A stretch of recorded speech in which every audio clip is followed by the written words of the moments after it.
सुबोध जी मैं आपके पास आती हूँ। ये EBC plus OBC is equal to Bihar में जीत, इसको हमने बड़ा सरल बना के बताया है प्रतिशत के हिसाब से कि ईबीसी वहां 36% है, ओबीसी वहां 27% है, मिलाकर होते हैं 63%। 18% वहां पर मुस्लिम है, 14% यादव है। वो यादव भी इसी ओबीसी में शामिल करके आपके लिए गैर यादव ओबीसी और ईबीसी सबसे बड़ा चैलेंज रहे हैं बिहार में। अलग शब्दों में इसको कहूं एक पॉलिटिकल एनालिस्ट के तौर पर, तो जो एमवाई आपकी ताकत है वही आपकी सबसे बड़ी कमजोरी है, क्योंकि गैर यादव ओबीसी और ईबीसी फिर आपके साथ आने को तैयार नहीं होते हैं। और यही वो अमृत है जो नीतीश कुमार ने पिया हुआ है, जिसकी वजह से ईबीसी गैर यादव ओबीसी सपोर्ट कर देते हैं और बीजेपी जेडीयू वहां पर सीटें लाने में कामयाब रहती है। क्या इस बात में सच्चाई नहीं है और इसीलिए ईबीसी को टारगेट करने के लिए अब आप लोग तरह तरह के चुनावी वादे कर रहे हैं? देखिए अंजना जी, 2-3 बातें मैं कहूँगा। सबसे पहले तो सुधांशु जी को मैं याद दिलाना चाहता हूं कि जिस मुद्रा लोन की ये बात कर रहे हैं वो 2015 में है और वो लोन की बात कही हुई है सुधांशु जी, पहली बात। दूसरी बात यह है कि जो 10,000 की जो आप दे रहे हैं वो आप 10,000 में आप एक स्टैंडर्ड सेट है कि भाई 25% ही बेनिफिट कर सकते हैं प्रॉफिट अगर आप कोई रोजगार करते हैं। 10,000 में एक बकरी भी नहीं आती बिहार में, और 10,000 में अगर रोजगार में बेनिफिट भी मान लिया मैंने तो 25% उसका कितना होता है। और वहीं आप देखिए एकदम जुमला वाली ये बात है। और वहीं देखिए तेजस्वी प्रसाद यादव जी और कांग्रेस पार्टी लगातार ये कह रही है कि हम 1,50,000 रुपया एक साल में देंगे, 30,000 रुपया 12 महीने में देंगे और 2,500 रुपया पर मंथ हम देंगे। अब जहाँ तक बात रही सुधांशु जी की कि लालू जी का राज का और महिलाओं का इन्होंने जिक्र किया था, आपको जानकर आश्चर्य होगा अंजना जी, पिछले 20 सालों में 35,000 महिलाओं का बलात्कार हुआ है बिहार में। सुधांशु जी को शायद पता नहीं है, ये भी नहीं पता है कि जो इनका जो पूरा जो स्ट्रक्चर है जो कि कास्ट सर्वे में निकल कर आया, 60% भूमिहीन है। किसको ये घर दे रहे हैं? अगर ये कास्ट सेंसस हो जाता, नेशनल सेंसस, तो ये पता चल जाता कि भाई सोशियो इकोनॉमिक डाटा में कि कितना को इन्होंने घर दिया। ये सेंसस नहीं होने देना चाहते हैं। अब आइए बात आप पे, जो आपने बात कहा कि देखिए प्रजातंत्र की प्रजातांत्रिकरण की पूरा प्रक्रिया संविधान के निर्माताओं ने अंकित किया है संविधान में। इसको लेकर तीव्र गति से 90 के दशक में पूरे भारत में ये जो है ये जनता दल का चक्र जो है आगे की तरफ गया और ये लगातार ये जो है प्रजातांत्रिकरण जमीनी सतह पे जा रहा है। हम जानते हैं कि ओबीसी में भी लोग एम्पावर हुए हैं, जिसका कि उत्तर प्रदेश और बिहार में खासकर ये दिख रहा है कि पूरा पार्लियामेंट 90 के बाद बदल गया, पूरा असेंबली 90 के बाद बदल गया। अब जहां तक बात रहती है कि नीचे की सतह पे अभी जाना है प्रजातंत्र को, तो इसके लिए तेजस्वी प्रसाद यादव जी ने लगातार कहा है कि सामाजिक न्याय के साथ साथ आर्थिक न्याय की हम बात करेंगे। तो सामाजिक न्याय के तर्ज पर ही हम लोगों ने ईबीसी को, जो आप नीतीश कुमार जी की बात कर रहे हैं, देखिए नीतीश कुमार जी जानते हैं कर्पूरी ठाकुर के समय सबसे बड़ा अगर कोई विरोधी था कर्पूरी ठाकुर जी का तो वो नीतीश कुमार जी थे। और जो सुधांशु जी की जो पार्टी थी उन्होंने क्या नहीं बोला जो है हमारे भारत रत्न कर्पूरी ठाकुर को। अब हम लोग लालू प्रसाद यादव जी उस दौर में हैं जहां पे बाबरी मस्जिद को डिमोलिश किया गया, कौमी एकता का प्रतीक बिहार बना और वहां पर यूनिटी की बात हुई और हम तीव्र गति से आगे बढ़ रहे थे। अब ऐसा अब लग रहा है कि हमारे जो साथी थे, जो हमारे ईबीसी है, वो कहीं ना कहीं छूट रहे हैं। तो उसको हम फिर से मुख्य धारा में लाने के लिए, alienated section of the society है, इसको मुख्य धारा में लाने के लिए ही कल आप देखिए हम लोगों ने अति पिछड़ा न्याय संकल्प दिया है। मुख्य धारा में लाने के लिए या चुनाव के पहले उनको ये बताने के लिए कि हमको वोट दीजिए, आपको फायदा होगा, ये जनता पर छोड़ते हैं, क्योंकि ये जितनी कोशिशें हो रही है और जात के आधार पे हो रही है। एक सेकंड रुक के लौट रहे हैं अरविंद वाजपेयी जी, आप अभय जी की बातों का जवाब दीजिए। वो कह रहे हैं जाति के आधार पर सम्मेलन करने में यूपी में बैन लगा दिया है। चिराग पासवान की पार्टी से, ऐसे तमाम पार्टियों से जो खास तौर पर जाति के आधार पर अपना अस्तित्व बनाकर रखती हैं, उन सबसे पूछ रहे हैं कि फैसला पसंद है ना, तो कबूल है? उत्तर प्रदेश अभय जी ने जो नोटिफिकेशन देखा उत्तर प्रदेश सरकार ने जो इश्यू किया है, जरा उसको पढ़ लें प्लीज। उसमें ओबीसी और पिछड़े वर्ग के लिए कोई बार नहीं है। आप कर सकते हैं, प्रदर्शन भी कर सकते हैं, सम्मेलन भी कर सकते हैं, सब कुछ कर सकते हैं। तो गुमराह ना करिए। देखिए आप पढ़ लीजिए ना, आप देख लीजिए। बोल रहे हैं आप। अरे आप पढ़ लीजिए अभय जी आप पढ़ लीजिए। अरविंद वाजपेयी जी आप पढ़ लीजिए पहले नोटिफिकेशन।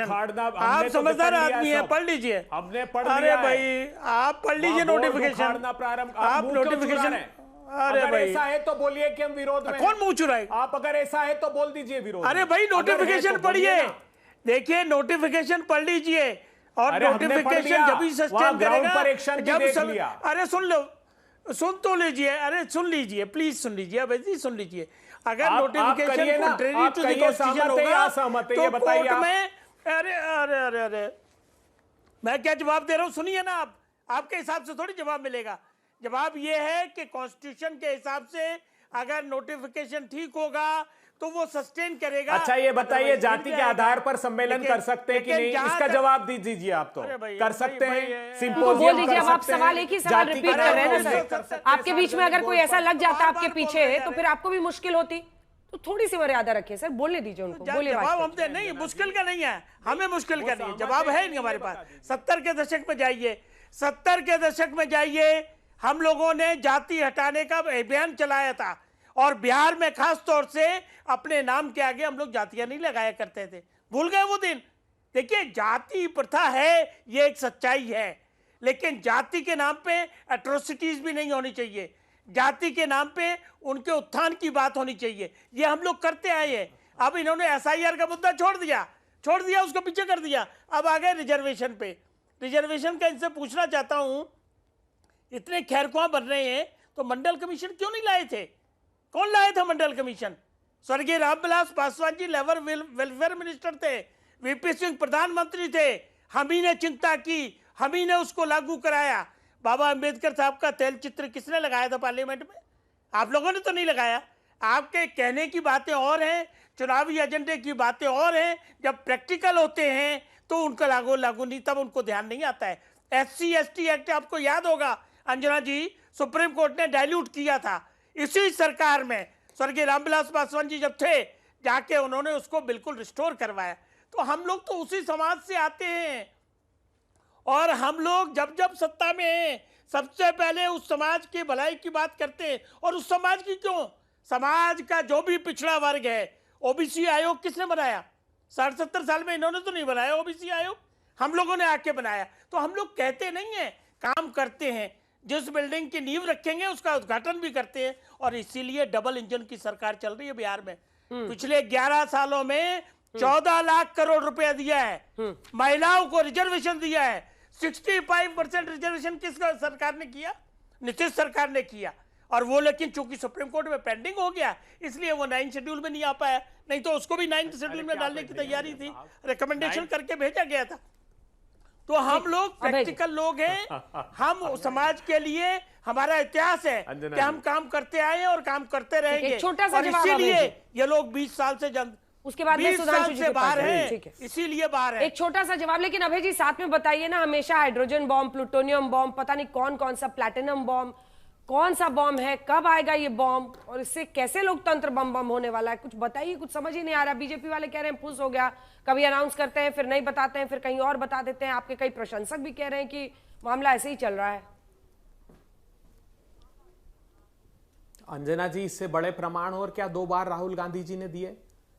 हजारों, जो एक जवाब आज तक इलेक्शन कमीशन का नहीं आया। देखिए, वहीं से हमें इस बात की आशंका हो गई जब चीफ इलेक्शन कमिश्नर ने 11 राजनीतिक दलों को कहा कि बिहार में 20% तो वोट कटेंगे। कैसे कटेंगे साहब? जब SIR की प्रक्रिया चालू नहीं की तब कैसे कटेंगे? और सारे राजनीतिक दल जो सत्ताधारी थे वो चुप्पी साध कर बैठे थे। हमने प्रमाण पर प्रमाण दिए। विनोद सिंह रोता रहा कि मेरी मां निर्मला देवी को जीते जी प्रधानमंत्री जी मार दिया आपने SIR की लिस्ट में। जहां गिरिराज सिंह जिस भतीजे का श्राद्ध करके आए वो लिस्ट में आ गया। तो कौन सी हस्ताक्षर कराए BLO ने जाकर घर पर? प्रमाण नहीं दिए। राहुल गांधी जी ने पूछा कि आप हमको जो मशीन रीडेबल वोटर लिस्ट दे दीजिए, क्यों प्रोवाइड आपने नहीं कराई? राहुल गांधी जी ने साफ पूछा कि हमको जो OTP की ट्रेल है वो दे दीजिए, हमको IP एड्रेस दे दीजिए, क्यों? इलेक्शन कमीशन ने 18 चिट्ठियां लिखी और वो सार्वजनिक की हमने।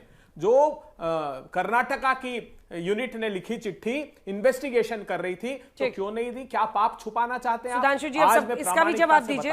सुधांशु जी अब इसका भी जवाब दीजिए। और जो ये चयन हुआ है, जो बीजेपी की बिहार की टीम तैयार हुई है, उसमें भी एक संकेत दिख रहा है और वो संकेत साफ है। धर्मेंद्र प्रधान चुनाव प्रभारी बनाए गए हैं, जो कि वर्तमान पद उनका केंद्र मंत्री का है, OBC समाज से आते हैं।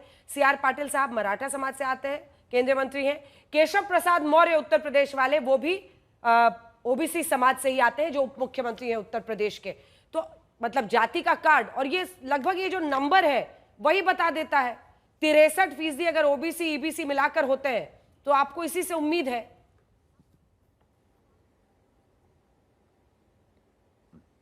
देखिए, जो लोग ये कह रहे हैं कि हम कोई चुनाव की दृष्टि से जात का कार्ड खेल रहे हैं, तो मैं स्पष्ट बताना चाहता हूं।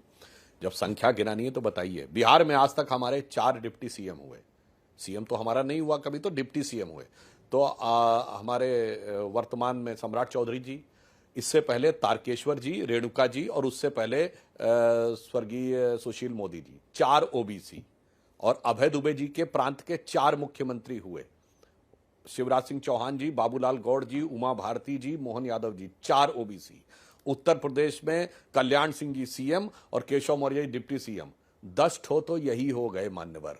अब आइए, अगर प्रधानमंत्री मोदी जी को इंक्लूड कर लिए तो 11। मैं चैलेंज करके कहता हूं, ये 11 अलग अलग जातियों, इसमें 2 लोग एक एक जाति के हैं। कल्याण सिंह जी, उमा भारती जी एक जाति के थे। इस 11 में से 9 लोग 9 अलग अलग जातियों के हैं। बाबूलाल गौड़ जी और मोहन यादव जी भी एक जाति के थे, यादव। चैलेंज करके पूछता हूं, दिखाओ मेरे भाई किसी 8 ओबीसी को तुमने बनाया हो। और ओबीसी के नाम पर राजनीति करने वाली पार्टियों ने अपनी जाति में किसी दूसरे व्यक्ति को नहीं बनाया।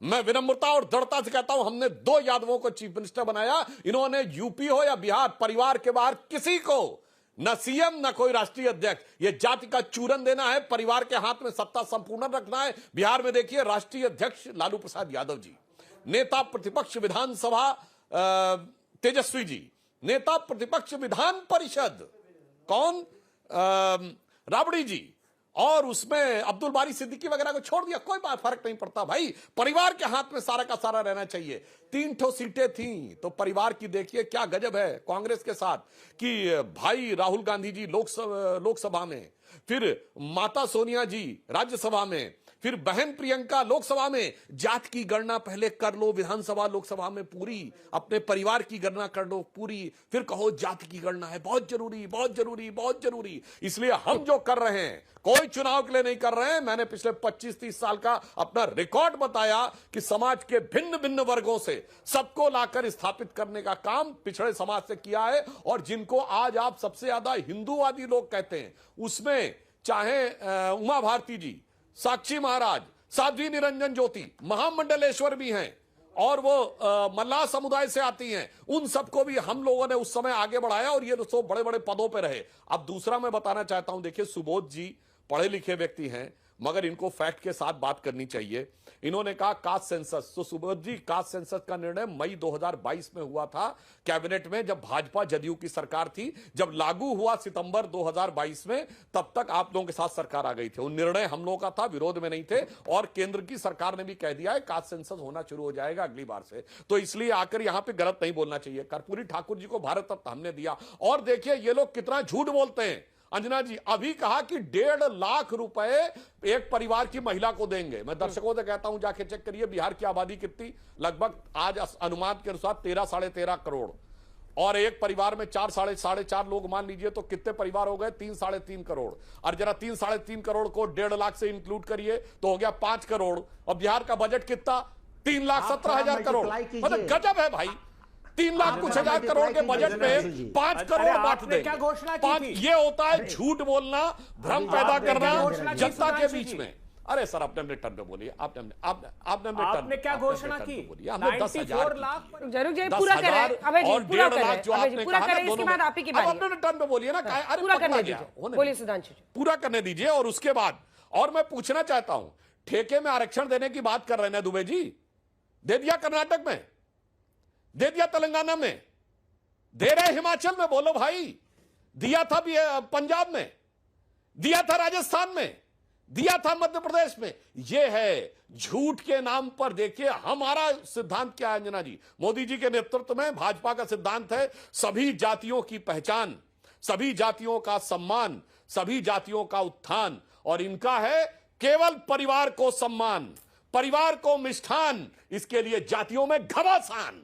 सब लड़ो आपस में, और मेरे परिवार के हाथ में सत्ता एक में रहनी चाहिए, उसके लिए ये करते हैं। और इसका मैं प्रमाण देना चाहता हूं, 2005 तक बिहार में एससी समुदाय को पंचायत में रिजर्वेशन नहीं मिला था लालू यादव जी के समय में, नीतीश जी के आने के बाद मिला है। और अगर आजाद हिंदुस्तान में अगर किसी ने जातिवाचक शब्दों के साथ एससी समुदाय के विधायकों को पकड़ पकड़ कर मारा है, पीटा है विधायकों को। तो स्टेट गेस्ट हाउस कांड 1995, मायावती जी ने ऑफिशियली लिखा था कि ये लोग मेरी जान लेना चाहते थे। और स्वतंत्र भारत के इतिहास में यदि वाल्मीकि समाज कश्मीर में उसका बेटा बेटी धारा 370 के चलते हुए अगर वो पीएचडी भी कर जाएगा तो सफाई कर्मचारी बनेगा, ये व्यवस्था बना के रखने वाले लोग आज आकर कहते हैं। इसीलिए इनका असली चेहरा जनता के सामने बेनकाब हो जाता है। ये क्यों कर रहे हैं? सत्ता की छटपटाहट है, मछली की तरह तड़प रहे हैं कांग्रेस सत्ता के बाहर। ये जो इसलिए जो करना है तो जो भी है इस तरह के पैतरे अपना 2020 के हम दिखाना चाहते हैं जो वोटिंग पैटर्न जाति के हिसाब से रहा है, क्या यही मजबूरी है? क्योंकि ब्राह्मणों में अगर आप देखिए तो 15% महागठबंधन को गया और 52% एनडीए को। वैसे ही भूमिहारों का वोट अगर देखिए तो 51% गया एनडीए की तरफ और 19% महागठबंधन को। राजपूत 55% एनडीए की तरफ, आपकी तरफ 9%। लेकिन यादव वोट जब आया तब अभय दुबे जी और मेहता जी 83%। और इसको समझिए, आप लोगों को सबसे बड़ा डर यही रहता है कि एंटी यादव कंसोलिडेशन अगर हो गया तो फिर एनडीए को फायदा हो जाएगा। और ये 83% जो एक मुश्त आकर आपको जिताने के लिए आता है, वो शायद यही मैं कह रही थी कि शायद सबसे बड़ी जो महागठबंधन की ताकत है वही आपकी सबसे बड़ी कमजोरी है। अब कुर्मी देखिए, चूंकि नीतीश कुमार उस समुदाय से आते हैं तो उनकी आबादी सिर्फ 3%, लेकिन 81% आता है एनडीए को वोट देने, 51% कोयरी है। रविदास जो है उनमें से 27% है। यहां पर आपको थोड़ा एज दिखता है, 34 आपकी तरफ है। वरना जो दुसाद भी आप देखिए वो सबसे ज्यादा 32% चिराग पासवान की पार्टी को, एलजेपी को, उस वक्त एलजेपी 17%। और जो कि जबकि एनडीए के हिस्से में नहीं लड़े थे चिराग पासवान पिछली बार, वो अलग लड़े थे। और इधर मुस्लिम देखिए 5% इधर है, उधर 76% है। ये साफ बताता है ना, यही मैं कह रही थी, ये जो MY है ना वो बाकियों को खदेड़ देता है। अभय जी, इसीलिए आपको अति पिछड़ों के लिए इतने फैसले और ऐलान करने पड़ रहे हैं। नहीं, मैं बहुत स्पष्टता से कहता हूं, मैं उस डिबेट में नहीं जाता। लोगों ने देखा है कैसे उमा भारती जी जिनका जिक्र किया, वो भारतीय जनता पार्टी के लिए क्या कहती थी, कितना प्रताड़ित किया कि उनको पार्टी छोड़नी पड़ी। कल्याण सिंह जी को कितना प्रताड़ित किया, उनको पार्टी छोड़नी पड़ी। ये सब देश भर ने देखा। भोला पासवान शास्त्री हमारे दलित मुख्यमंत्री बिहार में 3 बार रहे। हमको आपसे सर्टिफिकेट की आवश्यकता नहीं। क्या हुआ जब जाति सर्वे की घोषणा की थी, जब हमारे साथ जेडीयू की सरकार थी, क्या कहा प्रधानमंत्री जी ने? ये पाप मत करिए, ये पाप बताते थे। महाराष्ट्र बनाम यूनियन ऑफ इंडिया के केस में क्या एफिडेविट दिए सुप्रीम कोर्ट में? इन्होंने कहा कि नहीं, हम नहीं कराना चाहते। और जो कांग्रेस पार्टी ने जाति सर्वे कराया, जाति का सेंसस कराया था, उस पूरी की पूरी रिपोर्ट को छुपा लिया आपने, क्यों जारी नहीं की? और ये कहा इन्होंने कि हजारों आपने कर्नाटका का क्यों नहीं दिखाया दुबे जी? सेंसस रजिस्ट्रार दुबे जी, आपने कर्नाटका का क्यों छिपा लिया? अरविंद, कर्नाटका का हो रहा है जैसे, सुनिए 1 मिनट, एक और खुलासा करता हूं। नहीं, कर्नाटका का बताइए ना पहले, फिर खुलासा करते रहिएगा। मैं खूब बम फोड़िए, लेकिन पहले बताइए कि कर्नाटका का क्यों छुपा लिया सर? कर्नाटका का तेलंगाना की तर्ज पर जनता से पूछकर फिर से हम करा रहे हैं, ताकि उसकी एक्यूरेसी रहे और जल्दी उसके नतीजे आपके सामने रखेंगे। इन्होंने राज्यसभा में जवाब दिया है सुधांशु त्रिवेदी जी की पार्टी ने कि हमने कोई 9th शेड्यूल में डालकर प्रोटेक्ट नहीं किया, और यह तक कह दिया कि बिहार सरकार ने, नीतीश कुमार जी ने उसका प्रस्ताव ही नहीं भेजा, और ये यहां कह रहे हैं कि हमने उसका प्रस्ताव भेज दिया। अरे देखिए तो सही बेशर्मी, 94 लाख फैमिली को 2 लाख रुपए देने वाले हम पर सवाल खड़ा कर रहे हैं। अरे तब कहां से लाते बजट अगर आप ये कह रहे हैं तो? क्यों 90 लाख रुपए आपने, 90 करोड़ 90,000 करोड़ रुपए सरेंडर कर दिया आपने? आपको बिहार के विकास की कोई चिंता नहीं है। मैं चुनौती देता हूं, हमने कहा है कि हम कास्ट सर्वे कराएंगे और तेलंगाना की तर्ज पर कराएंगे, फिर से हम बिहार में वो ठीक है, अभी 1-2 राउंड कराते रहिए, तब तक और टाइम मिलेगा आप लोगों को, जब तक वहां सरकार चल रही है क्या करना है इसका। लेकिन मैं एक क्लैरिफिकेशन देते हुए जाना चाहती हूं कि अभय जी, आपको पता था इलाहाबाद हाईकोर्ट ने सितंबर 16 को बाकायदा ये नोटिफिकेशन कहा था, ये जो नोटिफिकेशन हुआ है वो कोर्ट के डायरेक्टिव पर है, जिसमें उन्होंने कहा था कि जाति का जो ग्लोरिफिकेशन होता है, glorification of caste and its mention in police cases, और ऐसे तमाम थे, जिसके बाद उन्होंने ये फैसला लिया है। और इसमें भी एक उसके लिए अलग किया गया है कि कोई भी अगर अट्रॉसिटी हो SC ST पर, तो उसको लेकर अगर कोई आंदोलन करता है या रैली करता है तो उस पर यह लागू नहीं होगा। अब सुधांशु जी, आपके पास आते हुए इनकी बातों का जवाब दीजिए। वो कह रहे हैं कि आप खुद ही झूठे वादे करते चलते हैं। चलिए, मैं बताना चाहता हूं 2011 में इन्होंने कास्ट सेंसस कराया था, क्यों नहीं जारी किया, सार्वजनिक किया? बताना चाहता हूं, अरुण जेटली जी का वीडियो अवेलेबल है। जब हमारी सरकार आई तो उन्होंने कहा, जब देखा गया तो 4 लाख जातियां पूरे भारत में दिखाई गई थी, 4 लाख। और उसके बाद राज्यों से पूछा गया, वेरीफाई करिए भाई, इतने इतने हजार जातियां हैं क्या? तो मैं पूछना चाहता हूं इन्होंने किया। आप सुनिए, राज्यसभा के अंदर 2024 की बात है, मतलब चुनाव से पहले की, मैं वहां पे था। खड़गे जी खड़े हुए और कास्ट सेंसस की बात करने लगे, तो प्रहलाद जोशी जी, वो भी उसी राज्य के थे, उस समय संसदीय कार्य मंत्री थे, मैं राज्यसभा में था, उन्होंने कहा कर्नाटक सरकार ने तो कराया हुआ है सर्वे, सार्वजनिक क्यों नहीं कर रहे हैं? चूंकि कांग्रेस के ही deputy CM DK Shivakumar कह रहे हैं मैं नहीं होने दूंगा। तो जानते खड़गे जी क्या बोले? अरे वो तो आप ही लोगों की तरह हैं, समझिए।